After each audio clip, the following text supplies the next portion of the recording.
तो when two material particles are separated by finite distance, they always experience a mutual force of attraction, never force of repulsion.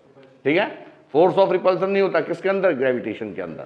तो हमने मान लिया let we have two material particles of mass m1 and m2. m2 are separated by finite distance r. ठीक है, तो according to Newton's laws of gravitation, Newton law of gravitation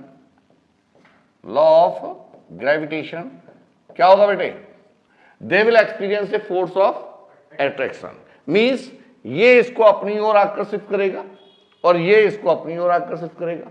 तो यदि हम चेक करना चाह रहे हैं, समझो यदि ये हमारे पास मेन पार्टिकल है तो ये कौन सा पार्टिकल है, टेस्टिंग. कौन सा है, टेस्टिंग. तो इसका मतलब कौन फोर्स एक्सपीरियंस करेगा, ये. ठीक है, दोनों ही करेंगे, लेकिन फोर्स कैसी क्वांटिटी है, वेक्टर. तो इस एक बार में बोलना चाहिए वेक्टर क्वांटिटी. कैसी क्वांटिटी है, vector quantity. Vector quantity subjected to the magnitude as well as direction. तो यदि vector quantity subjected to the direction, वैसा ही है ना भाई, यार ये वहीं पहुंच गया. हाँ, तो ये आ गया. तो देखो जरा क्या आएगा. मुझे फिजिक्स पढ़ाने में बड़ा मजा आता है, तो मैं सुंदर तरीके से पढ़ाता हूँ. देखो ऐसा नहीं है रगड़ा मार दिया. तो अब बताओ, यदि मैंने कहा ये हमारा टेस्टिंग पार्टिकल है, तो means now this particle will experience a force of attraction because of this particle, because of the presence of this particle. ये पार्टिकल जब ही एक्सपीरियंस फोर्स करेगा जब इसके नियर बाय कोई दूसरा नेबरिंग पार्टिकल होगा. ठीक है, ये इसको नाम दिया मैंने टेस्टिंग. तो means force is a vector quantity. So first of all draw the direction of the force. This particle will experience a force of attraction and also this particle will also experience a force of. अब मैंने मान लिया ये m1 है, ये m2 है ना. तो हम कैसे लिखेंगे, force experience by 2 because of 1. So this force is to be represented by F21 vector. आ गया वेक्टर. अब ऐसे ही इलेक्ट्रोस्टैटिक्स में जाएगा वेक्टर. ठीक है, F21 वेक्टर. अब बेटा ये क्या है, now this is the first particle. अब ये पार्टिकल किसके कारण फोर्स एक्सपीरियंस कर रहा है, 2 के. तो क्या लिखेंगे हम, F12 vector. And according to Newton's law of gravitation when two particles are separated by finite distance, तो F is equal to G m1 m2 upon r square.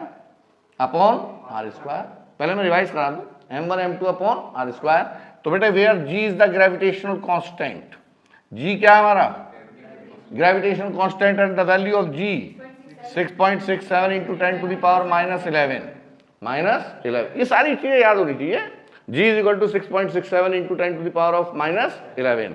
And because the force is a vector quantity, so it must be expressed in vector form. पक्का. ओहो यार चलिए अंदर. हाँ, English में कोई दिक्कत नहीं आ रही बेटा, प्रेजेंटेशन में सही है ना, सही चल रहा है. क्योंकि तुमने थोड़ा बता दिया था, मुझे ध्यान भूल जाता है. आप लोगों को तो कोई दिक्कत नहीं है ना, मेरा फ्लो ऐसे ही चलेगा थोड़ा सा. मतलब हिंदी में भी चलेगा, हिंदी और इंग्लिश दोनों मिला के चलेगा. फ्लो में आता हूँ तो थोड़ी सी आगे बढ़ जाती है, इंग्लिश चली जाती है. एफ वेक्टर फिर लौट के आना पड़ता है, मुझे खुद ही खींचना पड़ता है वापस. आप F vector is equal to क्या आएगा बेटे, अब सुनो. F1 मैं पहले वेक्टर लिख रहा हूं. F vector is equal to G m1 m2 upon r square. ये ऐसे ही रहेगा. किस डायरेक्शन में फोर्स काम करेगा, along the line of joining. तो डायरेक्शन वेक्टर की वैल्यू क्या होगी, r कैप. यदि कोई चीज समझ में नहीं आ रही कि वहां कौन सी डायरेक्शन वेक्टर लेनी है, तो तुरंत क्या कर दो, r कैप. तुरंत क्या कर दिए, r कैप. क्यों, क्योंकि जब भी कोई फोर्स अप्लाई होगा तो along the line of joining ही काम करेगा. तो ये आ गया एफ वेक्टर. तो r कैप क्या होता है, since it is r vector, r cap is equal to r vector upon magnitude of r vector. ठीक है, and magnitude of a vector quantity always scalar, अरे वेक्टर क्वांटिटी, तो क्या लिखेंगे हम, कोई बात नहीं, धीरे धीरे साथ बोलोगे मेरे साथ, G m1 m2 upon R square, R cap बोलो, R vector upon magnitude of, and since the magnitude of R vector is a scalar quantity, तो हम क्या लिख सकते हैं, F vector is equal to G m1 m2 upon R cube और R cap है, नहीं सॉरी आर वेक्टर। तो अब ध्यान रखना कि क्यूब नहीं आता है ऐसा नहीं है, क्यूब भी आता है, वो किसके ऊपर डिपेंड करेगा कि हम यहां पे कौन सा वेक्टर ले रहे हैं, यूनिट वेक्टर ले रहे हैं या वेक्टर। तो यदि यूनिट वेक्टर है तो नीचे आर स्क्वायर आएगा इन वेक्टर रिप्रेजेंटेशन, और यदि वेक्टर है तो नीचे क्या आएगा, आर क्यूब। ठीक है, अब दूसरा पॉइंट यहां तक आगे समझना, इसे कहते हैं vector representation of force, vector representation of, अब बिकॉज द, कहां है,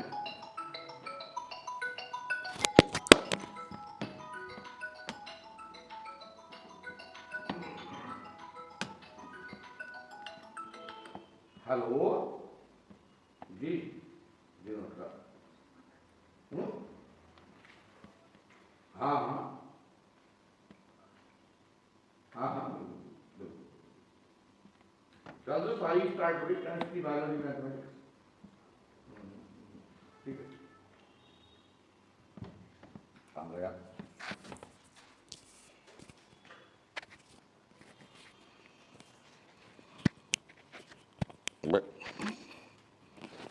जी अब बोलो बेटे, F12 वेक्टर, F12 वेक्टर क्या है ये, कि force experience by first particle because of second particle. ठीक है, समझना ध्यान से। अब जब ये इधर से वन से किधर किधर जा रहा है, और ये वाला किधर से किधर जा रहा है, टू से वन की तरफ, टू से वन की तरफ, तो इसे क्या लिखेंगे हम, F12 vector is equal to G m1 m2 upon r, r यहां पर कौन सा, वन से टू की तरफ है ना, कौन फोर्स लगा रहा है, कौन खींच रहा है, सेकंड वाला, किसको खींच रहा है, अपनी तरफ, 2-1। फोर्स कौन एक्सपीरियंस कर रहा है, फर्स्ट, खींच कौन रहा है, तो डायरेक्शन क्या होगी, कौन खींच रहा है, 2, किसको खींच रहा है, 1 को। ठीक है, नहीं आई बात समझ में, उल्टा होता है। तो F12 vector is equal to G m1 m2 upon R21, और यहां पे क्या लिखेंगे हम, R21 वेक्टर, तो ये क्या हो जाएगा बेटे, होल क्यूब, होल क्यूब। अब इसी तरीके से यदि मैं लिखूं F21 तो क्या होगा, और यदि वेक्टर की फॉर्म में लिखेंगे इसकी फॉर्म में तो क्या आएगा, ये कैप की फॉर्म में, तो यहां पर R21, वही जैसे है ये रिप्रेजेंटेशन, बस ये बताना था मुझे कैसे कैसे डायरेक्शन चेक करते हैं। तो जी m1 m2 upon R12 cube, और ये R12 वेक्टर। ठीक है, अब यदि मैं इसकी डायरेक्शन को चेंज कर दूं, क्या कर दूं, तो नेगेटिव आ जाएगा, इसका मतलब F12 is in opposite direction of F21, बस यही तो है। That's why the force experience between two material particle is always mutual force of attraction, direction is always opposite to each other. Getting my point, समझ में आ गया, चलो बहुत बढ़िया बात है। तो इसे नोट करने की जरूरत है, हो जाए ये तो आगे समझना है, अरे आ तो गया। ठीक है, अब देखो कल जब पढ़ाएंगे तो आपको ये सारी चीज दोबारा बताऊंगा, बस वहां पर क्या हो जाएगा, यहां पर मैंने कौन सा बताया, ग्रेविटेशनल फोर्स, वहां कौन सा हो जाएगा, इलेक्ट्रोस्टैटिक फोर्स। तो electrostatic force is subjected to charge particle, किससे रिलेटेड है, चार्ज। तो वहां पर m को किससे रिप्लेस कर दूंगा मैं, q से, किससे करेंगे, q से। अब देखो समझो ध्यान से, हम अब कैसे क्या बात है, नींद क्यों आ रही है, मैं इसे कह रहा हूँ जमाई दे रही, 6 10 हो गए। तो एक छोटा सा क्वेश्चन ले लेते हैं, ठीक है, कोई बात नहीं, समझ रहे हो आप लोग। दो बेसिक बता दे रहा हूं मैं कैसे कैसे आएगा। ये m1 है, ये m2 है। अब केवल हम मैग्नीट्यूड की बात कर रहे हैं, ठीक है। मैंने कहा इन दोनों का मास है 5 किलोग्राम, इसका मास है 10 किलोग्राम, और दोनों के बीच की जो डिस्टेंस है सपोज 10 सेंटीमीटर। क्या है? 10 centimetre. Find the net force. तो क्या आएगा? F is equal to magnitude. अब मैग्नीट्यूड है तो डायरेक्शन वगैरह कुछ नहीं चेक करनी, F magnitude, F is equal to G m1 m2 upon r square, बस छुट्टे, यही तो फार्मूला है। वो तो वेक्टर रिप्रेजेंटेशन। वेक्टर रिप्रेजेंटेशन कब लगाएंगे? जब हमें स्पेसिफिकेशन वेक्टर फॉर्मेट में गिवन होंगे, ठीक है। यदि वेक्टर फॉर्मेट में नहीं है, केवल मैग्नीट्यूड गिवन है, तो अब डायरेक्ट मैग्नीट्यूड निकालेंगे। मैग्नीट्यूड का मतलब होता है मात्रा। क्या होता है? 5 किलोग्राम। क्या? क्वांटिटी, तो वो मैग्नीट्यूड है, ठीक है।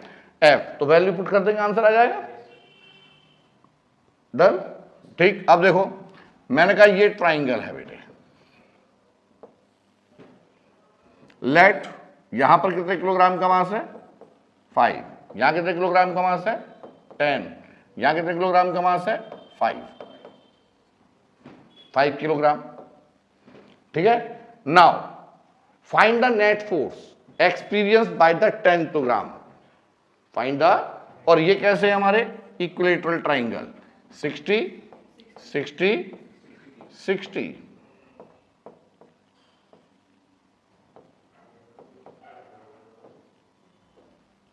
ये आ गया। तो बताओ जरा किस पर पूछ रहा है? 10 किलोग्राम। ये छपाई नहीं करनी है, समझना है। शुरू हो गई सफाई करना। हाँ, तो ये क्या है? 10 किलोग्राम। तो 10 kilogram will be treated as a testing. जिस पर मुझे फोर्स कैलकुलेट करना है उसे क्या कहेंगे हम? टेस्टिंग। अच्छा, उल्टा लग गया, टेस्टिंग। और जो फोर्स लगाने वाले हैं वो कौन रहेंगे? उन्हें कहते हैं सराउंडिंग। कौन से हमारे? तो ये दोनों सराउंडिंग, और ये कैसा है? क्या निकालना है? फोर्स। फोर्स। तो इस फोर्स कैसी क्वांटिटी है?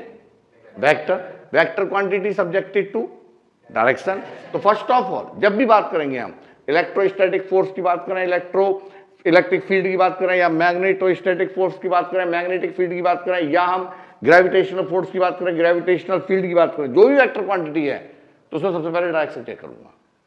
क्या चेक करूंगा? बिना डायरेक्शन के नहीं किए लिए। अच्छा, ऐसे कैसे? बिना डायरेक्शन की बात नहीं करें, पहले ड्रॉ द डायरेक्शन। अब बताओ, ये दोनों मेटेरियल पार्टिकल है, मेटेरियल पार्टिकल के अंदर क्या होती है? कौन सी डायरेक्शन होती है? कौन सा फोर्स काम करता है? Mutual force of attraction. यानी कि this particle will experience a force of attraction towards this. तो डायरेक्शन किधर होगी बेटे? इधर। ये इसको खींच रहा है, तो हो F1, और साथ में ये भी खींच रहा है इसे अपनी तरफ, F2 आ गया। F1 कितना होगा? G 5 इंटू 10 लेट 10 सेंटीमीटर। कितना है? इक्विलेटरल है, ठीक है। तो G इंटू 5 इंटू 10, दोनों के बीच का force, upon 10 into 10 to the power -2 whole square, ठीक है। अब ऐसे F2 क्या होगा? F2, this is the force experience between 10 and 5। Same रहेगा? सेम नहीं रहेगा? तो अब बिना सुन के बताएंगे क्या? F2 बराबर F1। तो बार बार कैलकुलेशन थोड़ी ना करेंगे, जो इसकी कैलकुलेशन वही आएगी, दिमाग लगाना है, ठीक है। अलग होता कैलकुलेट करते। अब बताओ, ये दोनों फोर्स हैं, फोर्स कैसी क्वांटिटी है? तो नेट फोर्स कितना हो जाएगा? F net square root of F1 square plus F1 cos, अरे आया नहीं आया समझ में? Put the value get the result, आ जाएगा। अब ये दोनों फोर्स क्या नहीं आया समझ? आ गया? पक्का पक्का? चलो अभी बताओ, ये दोनों वेक्टर कैसे हैं? गुलाबी रंग के, कैसे है? तुम्हारा भला हो। हाँ इक्वल है। और तो कोई इनिशिएटिव गुलाबी रंग के तो ये गुलाबी रंग कैसे? कोई इनिशिएटिव। तो कोई इनिशिएटिव है तो क्या बनाएंगे? यही आएगा। तो रिजल्टेंट ये आएगा। तो डायरेक्शन ये निकालेंगे, ये अल्फा है। डायरेक्शन निकालनी है तो बोलो डायरेक्शन शाबाश गुलाबी रंग। टेन अल्फा क्या होगा बोलो? डायरेक्शन किससे निकाल रहा हूं मैं? F2 से। पहले क्या आएगा? F1। दोनों के बीच का एंगल कितना है? तो F1 साइन 60 30 क्यों आएगा? ये थीटा कितना? दोनों के बीच का एंगल लेते हैं बेटे। हाँ ठीक है। हाँ 30 नहीं 60। इसे कहते हैं वेक्टोरियल एंगल। कितना होगा? Vectorial upon,